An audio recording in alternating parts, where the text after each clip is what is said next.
To the viewer who commented on how the lighting for the show has... That was perfect timing.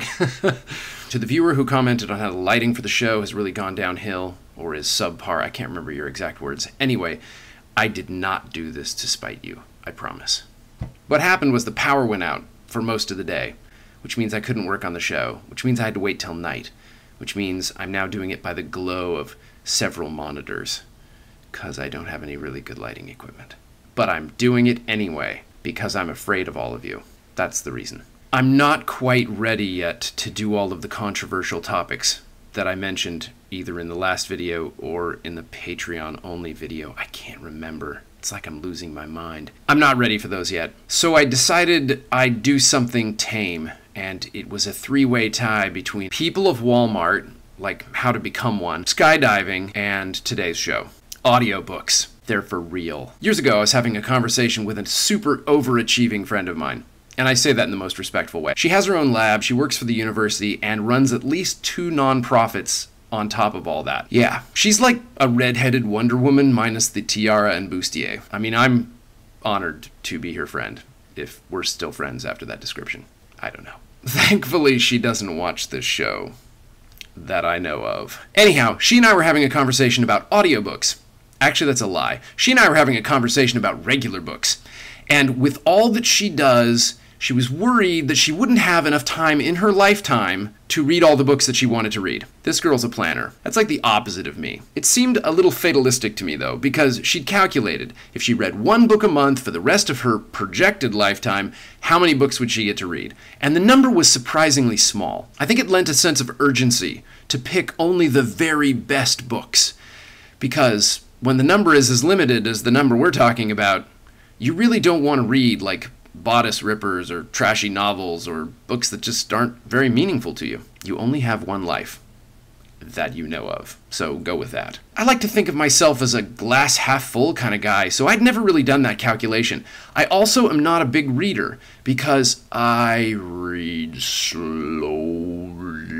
like ridiculously slowly. My normal reading rate is the same as my reading out loud rate, and no, I don't move my lips when I read a book. I just don't read that many books. I mean, I read the news because I like to be informed, but I don't read a ton of books because it takes me so long to do it. After the conversation with my friend, I came to this realization. I need to read more. The problem is reality hit me square in the face. Slowly. It's tough to justify spending that much time to read something that was pretty good in the beginning and okay by the middle and then not that great by the end. I like learning and I like knowing things and I like the idea of being well read. Notice I said I like the idea of being well read, not actually being well read. That's not true. I like being well read, and I am much more well read now than I was a year ago. Audiobooks was the answer for me because I can be doing anything that's mindless anyway, you know, like driving a car, oh, I shouldn't have said that was mindless, or cleaning up the house, or going on a walk, or exercising. There is so much time during the day where I can actually just plug in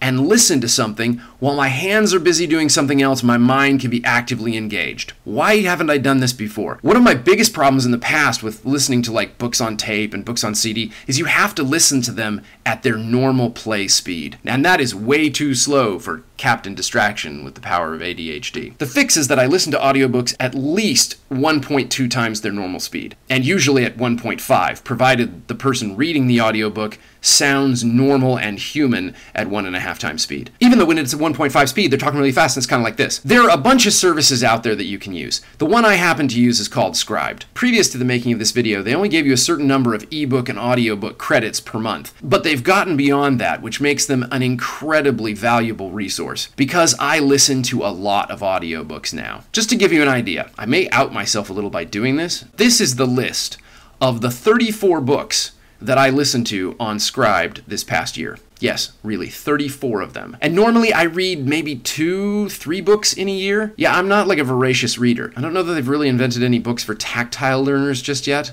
Kinesthetic learners, is that what it's called? I mean, if they do, I'll try those too, because Captain Distraction. I'm glad I did it. Yeah, it cost a little bit of money, but at the end of the day, it was really worth it. I feel like I'm much better educated than I was even just a year ago. And in a sinister, self-interested way, yes, you can use the link below that's to my Scribed account that gets you 2 free months and gets me 1 free month.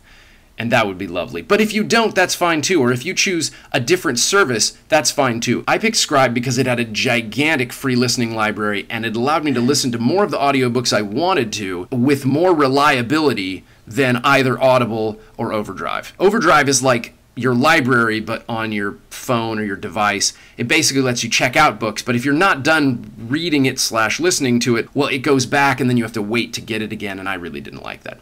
It is free, though, so if you're cheap like that, Overdrive, it's probably for you. When I crunched the numbers between Scribd and Audible, Scribd was the clear winner. But I suspect strongly that Audible has more bestsellers and new releases. That may not be true, so you'll have to do your own research on that. Audiobooks, they're fantastic. Look into them if you haven't. Because you could be getting a better education while you're pushing that cart, driving that car, pumping that iron.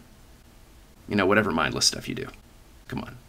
You know you do mindless stuff every day. The biggest surprises in the entire list that I read were Dante's Divine Comedy, because it wasn't funny. Come on, Dante. People burning in hell? That could be hilarious. And Plato's The Republic, because I laughed out loud twice. I can't even remember what the jokes were, but really, legitimately laughed out loud twice. Oh yeah, your life's gonna be way better. And you'll be way more educated. You'll probably lose all the friends you have now, because they'll be intimidated. But you'll get new friends, like Redhead Wonder Woman. She's a pretty awesome friend to have, let me tell you.